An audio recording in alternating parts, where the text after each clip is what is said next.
How's everybody doing? Hope well. I wanted to record this short video. Hopefully, this will be the start of more frequent videos. As I've been working on the podcast, of course, the primary method of delivery has been through the podcasting apps and the website. I've toyed around with integrating YouTube and Facebook in the past. Kind of limited. If you look back from the beginning of when I started this podcast, I was recording some short videos about certain topics of the day. So I'm going to kind of revisit that here again and hopefully do it more regularly now that I've actively integrated Facebook and YouTube into the platforms that I'll be using for the podcast. So I just started doing that. So the most recent 3 episodes of the podcast are currently available on both Facebook and YouTube. So if you go there to listen to it, they're audio versions. They're not video. So even though it's on Facebook, it's an audio of the podcast. So basically the same format. And then on YouTube, it's also audio. So I'm going to use video aspect as we move forward. So obviously, this is not really an interview podcast in the sense that I do interviews all the time. The last couple have been interviews because of the availability of some of the political candidates, which has been great. And my Halloween special will be coming up shortly too. That'll also be an interview type podcast. So those will continue, but as far as video interviews, I don't have the technology nor the frequency of guests to warrant setting up a system to have live video interviews. Hopefully, in the future, that would be something that becomes a regular part of the rotation, because obviously, a lot of people consume interviews and like to watch the interviews taking place with the two people interacting with each other as opposed to just listening to it in a podcast format. This will always be a podcast primary show, so it will always be available on the website. The episodes will always be uploaded, and it'll be primarily that interview or otherwise. But I do want to try to integrate Facebook and YouTube again more aggressively this time because I think it's just another avenue. Obviously, the goal of any podcast, including mine, is to get the word out about the show, to provide as many different outlets to consume the show as possible. So obviously, I want anyone that has a preference to listen to the show on Facebook or YouTube to have that opportunity, and it's been very easy to do that, to upload it. So I want to at least try to use the video portion of it. So as of right now, what I'm going to start doing, starting with this, obviously this video here is kind of hit the topics of the day a little bit. So my goal will be to make this part of the podcast more time sensitive. So, I've made a creative decision with the podcast to try to do episodes that are not time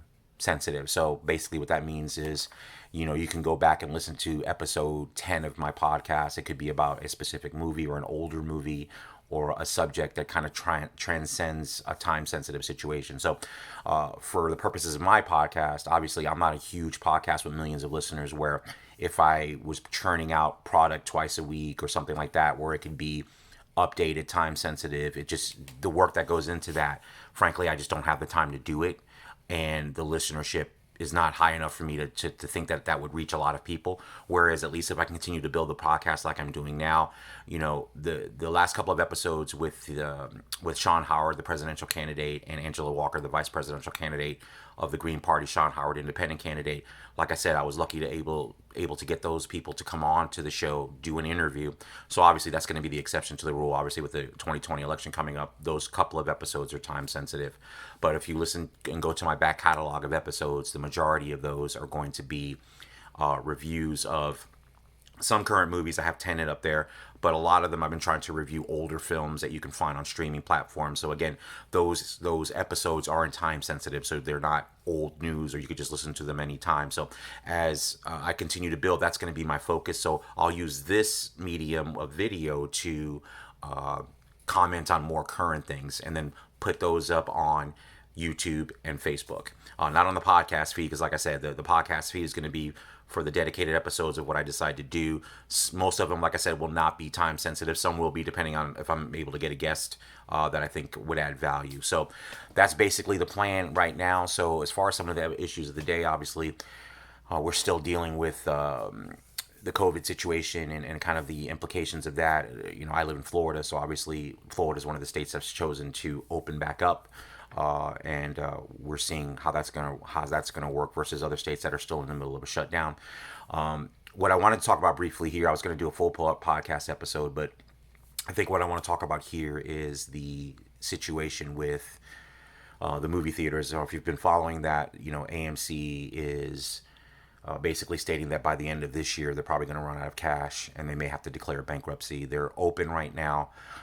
Regal Cinema, which I believe is owned by Cineworld, which is a foreign company, shut down all the Regal cinemas in the United States, I believe, about a week ago. So I've talked about this before, and I understand. Just before I even get into this, I understand that in the world that we live in, with people losing their jobs or having the virus, or unfortunately succumbing to the virus, or knowing someone that has, movie theater seems like a frivolous conversation to have regarding the pandemic, as far as the list of things that are of importance. But I would, and I understand that, and I'm sensitive to that. But from my perspective, movies have been a part of my life since I was a child, and I am a big believer in the importance of the arts in general in a society. So whether it's theater, film, plays, novels, anything that requires artistic expression and creative, thought, is something that I think is valuable in any civilization. And I know it's real easy to kind of brush it off to the side and kind of go, well, that's a frivolous pursuit, when there are really serious things going on. And again, I understand that sensitivity. I can only bring my perspective to it. I am very concerned about the viability of movie theaters going forward. Now, even before COVID, you've had the rise of streamers. First, of course, it was Netflix. Now it's basically every single conglomerate has some kind of streaming service, whether it's Peacock with NBC, CBS All Access, Apple TV, and I'm sure I'm missing some, HBO Max, Showtime. All of these services, all of these companies, these large entertainment companies have gone all in on streaming because they finally see the value of it. And you can see movies that are going to move to streaming because of the theaters being closed. I just read this week, Coming to America is going to Amazon. Ron Howard's next film is actually going to be on Netflix with a huge cast, including Glenn Close. And then there is another film by Adam McKay, who directed Bombshell, that's going to have a huge cast, Leonardo DiCaprio among others, and his first streaming film. And he's actually doing Killers of the Flower Moon, which is the next Martin Scorsese picture, which Apple Plus is the primary financer of. So they'll probably open the film in a couple of theaters, like they've been doing, kind of like the model with The Irishman, just to get Academy Award consideration. But then it's going to be on streaming platforms. So the move to streaming was already beginning pre-COVID, but now that we're in the depths of COVID right now, it's really come full load of just content being moved. And actually, Pixar Soul got moved from theaters, and it's going to premiere on Disney Plus on Christmas Day. So now, for me, as a father of two, I don't go to the movies as much as I used to. I don't go very often, and actually, when I do go, it's to take my son to see kids' movies. So I do go, but not as frequently as I would love to, to see movies. Just for example, this year, I've seen Tenet, which I reviewed for the podcast, and then last year I saw Once Upon a Time in Hollywood, which I reviewed for the podcast. Most of the other films I've seen have been kids' films. I enjoy the movie experience. I think it's a valuable communal experience, and I am frankly very concerned about the state of movie theaters going forward, because as it appears now, especially in places like New York and Los Angeles, the movie theaters looks like they're going to stay closed for at least the remainder of this year, and possibly deep into next year. And taking Broadway, for example, they've already made the decision that they're not even going to consider reopening until summer of 2021. So that's been devastating to the theater community and the film community. Now, film has been a little less impacted, and I say that, I know it's been hugely impacted, but the bottom line is, from what I'm seeing, films are still being shot now. Television production is ramped back up with COVID protocols. So television series just basically got pushed back, and they're going to be coming out. So I think the television industry is impacted. It is impacted, but it's going to be less impacted than the movies. Now, a lot of shows, especially from Netflix, have been canceled because of trying to work around the COVID restrictions versus budgetary concerns. which is a lot of times where these decisions get made. And maybe not necessarily a creative decision or even a desire by the distributor to cancel the show. But and this happens even pre-COVID. A lot of these shows just become too expensive to produce, hence they are canceled. But in the movies, with no end in sight for theaters in the major markets opening. Now, obviously, there's theaters around the country. AMC has chosen to remain open, but obviously, as I stated earlier on, they're struggling. So, my concern is for these theaters. I hope at some point in a not too distant future they can open back up to a point where they can generate enough income to be sustainable to kind of ride out the storm until we're in a not even post COVID world, but more of a post lockdown world where we can get back closer to what normal is. So I am very concerned as a movie fan. I don't want to see the demise of movie theaters. I think that would be a sad day. Maybe that makes me an old school person, but I do think there's value, and I think people love to go see movies in the theater, especially big, whether blockbuster movies, and in my case, blockbuster movies or smaller films. The movie theater experience, as much as home theaters are fantastic and big screen TVs have gotten better and better and cheaper, it still doesn't, for me anyway, replicate the movie going experience. So hopefully that happens. Now, politics. We know the election's coming up in a few weeks. I would encourage you to listen to my interviews that I've conducted the last couple of weeks. I did one with independent candidate Sean Howard, running for president, and then vice presidential Green Party candidate Angela Walker. So I would encourage you to check those out. What I want to say about those two interviews is I've been a proponent of other parties being represented in a sufficient manner in the presidential debate and election cycles. So obviously we have Democrat, Republican, and now some people have heard of the Libertarians. They've been around, the Green Party as well. But they are, and this is a fact, this is not an opinion, the parties outside of the Democrat and Republicans have been frozen out by two parties, by two, and I don't mean parties as in political parties, by two different entities. The political parties themselves and the media also. And they're complicit, and this is a fact. If you listen to my interviews with both candidates, they both gave pretty common answers about, let's start with the political parties first. So the Green Party has been shut out through the courts from trying to appear on ballots in a lot of states. This is a fact. You can check it out yourself. The Democratic Party in specific states has been sometimes successful, sometimes not, in freezing out the Green Party from getting on the ballot. And you would ask, well, why? Why would they worry about that? And I think the answer is pretty obvious. They would worry about that because they don't want any votes siphoned from their party. So obviously, Green Party is going to be a lot of very left of center voters that the Democrats want to capture as they battle Donald Trump. And this election, probably like the last few elections, is going to be really, really close. So and on the other side, take the Libertarians and the independent candidates. The Republican Party does the same thing. So neither party is immune here. They try to freeze out the Libertarians. They try to get them off of ballots in states. Why? The exact same reason. You have libertarians. Most libertarians are probably right of center. And of course, the Republicans are afraid of losing those conservative voters in a close race as they battle Joe Biden. So it's basically self-preservation, and it hurts our democracy. We are a country that can handle more than two parties. And it is my opinion, and it's been my opinion for a long time. I am a registered independent. My voting, I vote for the best candidate. I mean, I've said on my podcast, full disclosure, I fall probably a little right of center. But I think as I've spoken to political candidates and I speak to people every day, I think a lot of people fall, especially as they get older, they're politically or fiscally conservative and socially liberal, at least slight left liberal. Most reasonable people are that way. And I'm not to say that people aren't.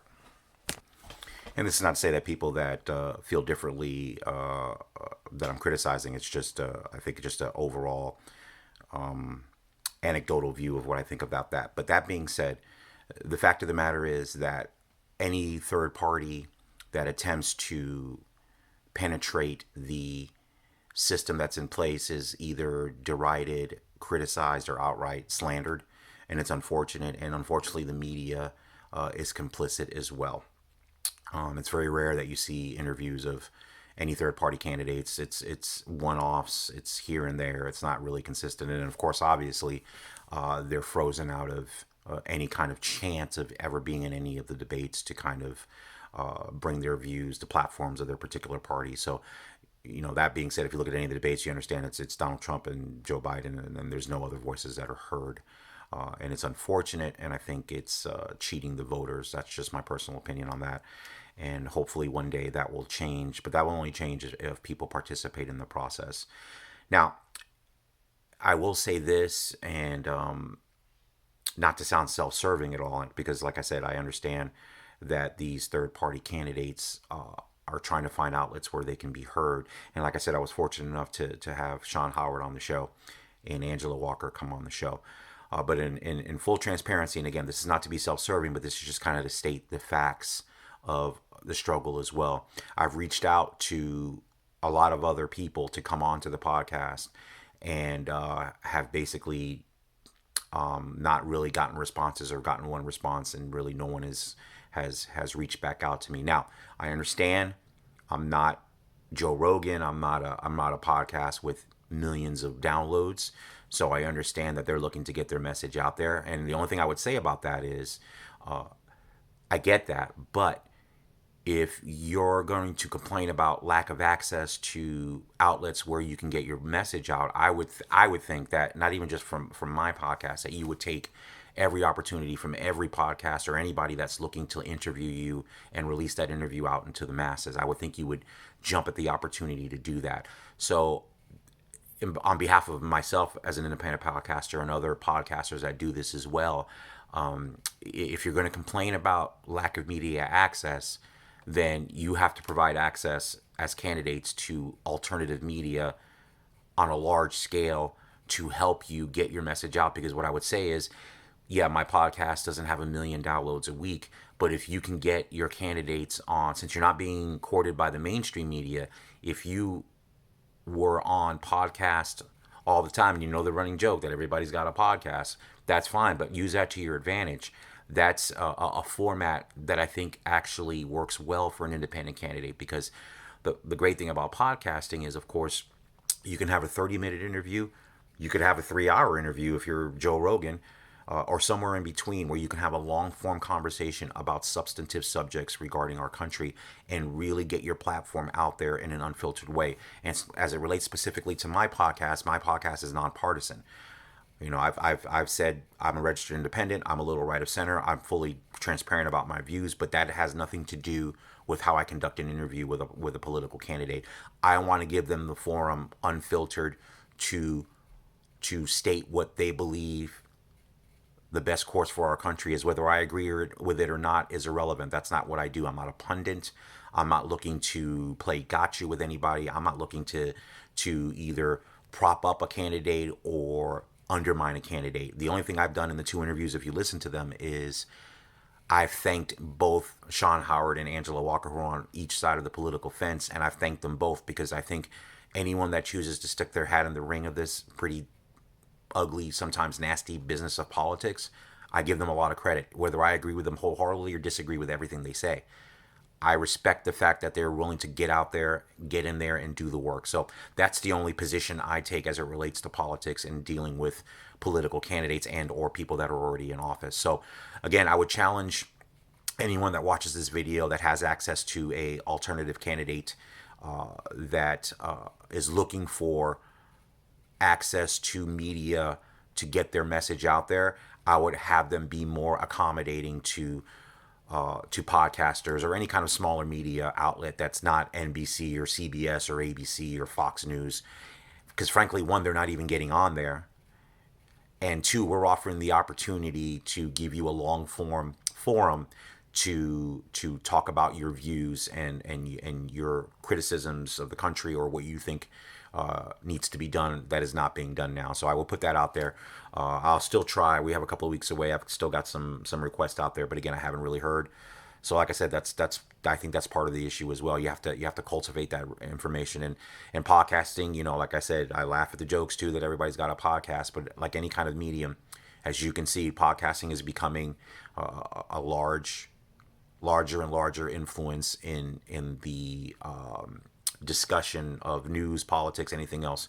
With the Joe Rogan Spotify deal, there was even talk of Howard Stern maybe going to Spotify or having those discussions. I don't think they came to fruition, but they are looking for, Amazon is going into there. So the podcasting space is a space where I think can be of high value to alternative candidates if the mainstream media is not gonna take a look at them. So just my thoughts on that and on there as well. I'm going to wrap up this video with sports. So like I said, my podcast is politics, sports, and movies. So I don't really talk too much sports on the podcast, even though I say that's one of the topics. It just hasn't been, with everything going on, it's kind of gone to the wayside. But I want to comment on a couple of things. I'm going to start with the NFL. That's my favorite. So obviously, there's been some issues with COVID with the Titans. Now I just saw that an Atlanta coach tested positive and they've shut down facilities.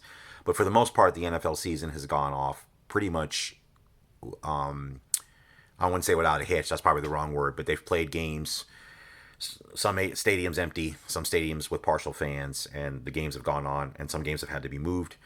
But the season is going through. College football's had some more challenges, but the NFL has kind of powered through it. And they've just canceled the Pro Bowl, which frankly I don't care. I don't like the Pro Bowl anyway. I think that's a useless game. But I think they understand that with COVID, there's no point in putting that game on when there's really no need for it. So that's been canceled. I think rightfully so. And the NBA just finished their bubble with no positive test, and then they just crowned the Lakers a champion. Excuse me, I'm sorry. And the Tampa Bay Lightning won the NHL Stanley Cup. They did theirs in a bubble as well. And it looked like there were no significant issues other than obviously people being separated from their families.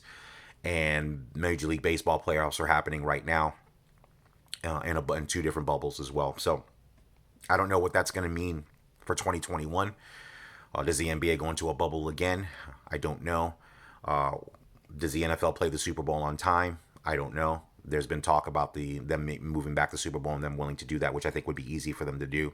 So I wouldn't be shocked if the Super Bowl got moved back. But I don't think that's going to be a huge issue, even if they have to do that. But what does it mean for football next year and all the other sports next year? So it's kind of a questionable situation. So I think sports has kind of taken the lead in how we're going to handle COVID going forward, with the political implications of COVID, with mask versus no mask wearing, staying shut down versus reopening. And I'm not going to get too much into that because that could be a whole other podcast or video in my case here. But I think sports is I think people are watching sports outside of the sports world to see how to navigate people going back to work, because these are the athletes' jobs, and I think they're kind of setting the, trailblazing in a sense to see how the rest of the country is going to react to businesses opening back up, people going back to work in the office as opposed to working from home. Companies are doing it differently. So it's I think as we push through this, we're 7 months in. I think that discussion is becoming more and more prevalent. I think you're seeing more pushback on keeping things shut down than you would have seen maybe 4 or 5 months ago. I know there's still a lot of people out there that would rather keep everything shut down until either there's a vaccine or something like that. But I think you're seeing a lot more pushback. But again, I don't want to get too deep into that. That's a subject for another day. But from the sports angle, I think as a sports fan, and hopefully for people, that it's been some kind of relief from the issues that COVID has presented. So that's my thought on that. So again, let me know how you like the videos. Like I said, I'm going to try to jump on here. This will be more, like I said, stuff that's happening currently and more time sensitive than the podcast. So I'm going to try to use that. Like I said, I'm trying to integrate Facebook and YouTube more regularly into the podcast kind of rotation so I can broaden the audience. So again, if you've listened to any of the podcasts, I want to thank you. Whether you've listened to one or if you're a regular listener, I really appreciate it. If this is new to you and this video is new and you've never listened to the podcast, I hope you check it out. Again, my podcast deals with politics, sports, and movies. I dedicate an episode to each one of those subjects. Every once in a while, I'll veer from it and do multiple topics. It's not very often, but I'll do it. And again, it's just the 3 topics I'm passionate about: movie, sports, and politics.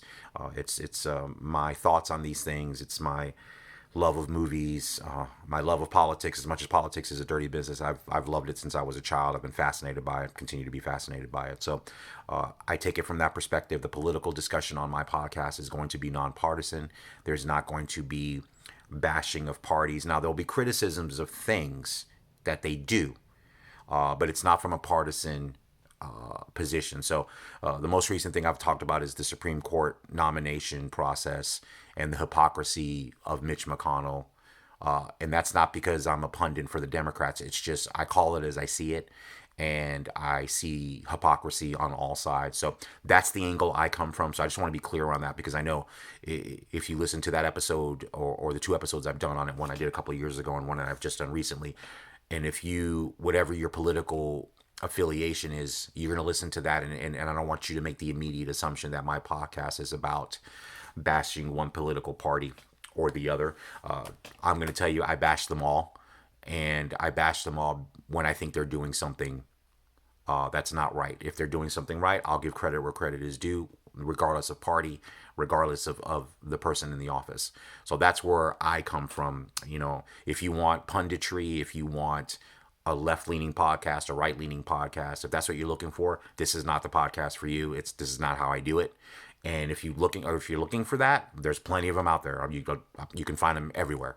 But I hope even if you do, you would check this one out. It's kind of like I said, it's the three things I'm passionate about. I enjoy doing the podcast.